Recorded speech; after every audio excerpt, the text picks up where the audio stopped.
Olá pessoal, sejam bem-vindos ao canal de matemática do professor Joaquim, gente.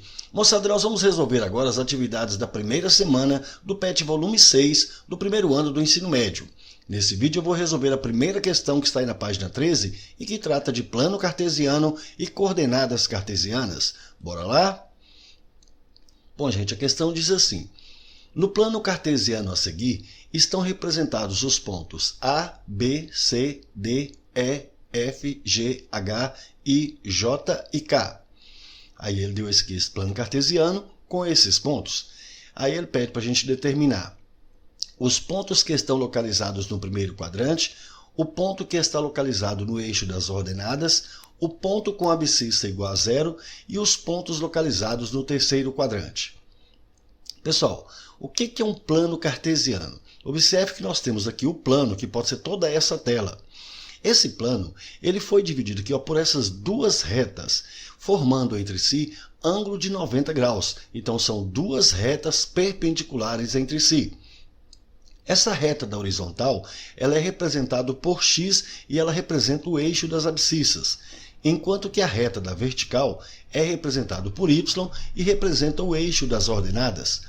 O ponto onde essas duas retas se cortam, nós vamos chamar de origem de coordenadas ou simplesmente origem. Reparem então que a partir do momento que nós traçamos essas duas retas perpendiculares entre si, ela dividiu o plano em 4 quadrantes. E nós vamos começar marcando a partir desse aqui que eu vou chamar de primeiro quadrante. E nós vamos marcar no sentido anti-horário. Então, primeiro quadrante, aqui vai ser o segundo quadrante, esse será o terceiro quadrante e aqui o quarto quadrante. Qualquer ponto que a gente considerar sobre esse plano cartesiano, eu vou chamar aqui de um ponto P, ele vai ter um x e também um y. Esse x é a abscissa e o y vai ser a ordenada. O conjunto formado por esses dois elementos nós vamos chamar de coordenadas cartesianas. Se por acaso esse x for positivo e o y também for positivo, então esse ponto P ele vai pertencer a esse primeiro quadrante. Mas se o x for negativo e o y for positivo, então esse ponto P pertence ao segundo quadrante.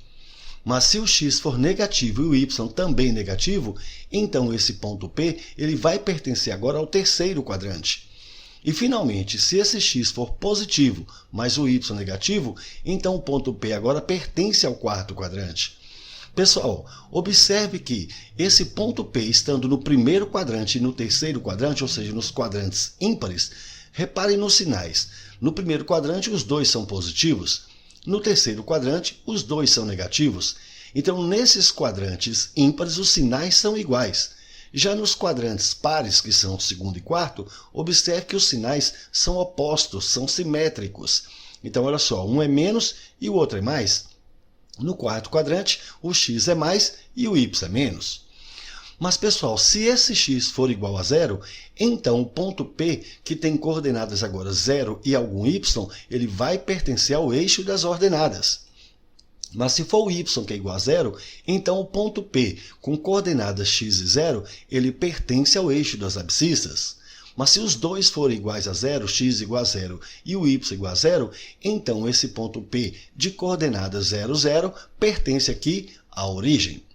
Bom, então agora nós já podemos resolver a nossa questão. Então vamos lá. Na primeira que ele pede para a gente determinar os pontos que estão localizados no primeiro quadrante. Observe que aqui está o primeiro quadrante. Quais são os pontos que estão nesse primeiro quadrante? Observe que é o ponto E e o ponto F. Veja que o ponto H ele não está no primeiro quadrante, ele está sobre o eixo das abscissas. Então, são os pontos E e F que estão no primeiro quadrante.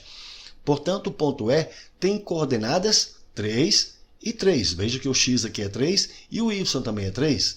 Já o ponto F tem coordenadas 1 e 2. O x é 1 e o y é 2. Então, veja que tem que ser nessa ordem, primeiro o x e depois o y, conforme nós marcamos aqui. Agora, veja essa outra. O ponto que está localizado no eixo das ordenadas. Veja que esse y aqui é o eixo das ordenadas. Qual é o ponto que ele marcou aqui que está localizado sobre o eixo das ordenadas? Veja que foi o ponto J. E o ponto J tem coordenadas 0, né? Primeiro o x, então 0, e o y aqui, menos 1. Bom, agora ele pede o ponto com abscissa igual a zero. Veja que o ponto que tem abscissa zero é exatamente esse ponto J que tem coordenadas 0 e -1. E finalmente os pontos que estão localizados no terceiro quadrante, que estão localizados aqui. Quais são os pontos que estão aqui no terceiro quadrante? Repare que foi o I e o G. O I, veja que tem coordenadas -3 e -1. Então, primeiramente eu marco -3, que é o x, e em seguida -1, que é o y. E também o ponto G, que tem coordenadas -1 e -2. Primeiro o x, que é -1, e em seguida o y, que é -2. Show de bola, super tranquilo. Deu para entender, gente? Qualquer dúvida, deixa aí nos comentários que eu vou estar à disposição de vocês, beleza? É isso aí, pessoal. Gostaram? Então deixe um like, compartilhe e comente, porque dessa forma poderemos continuar ajudando muitas outras pessoas que gostam e que também precisam estudar matemática, beleza? Valeu, gente, um abraço e até o próximo vídeo. Tchau, pessoal!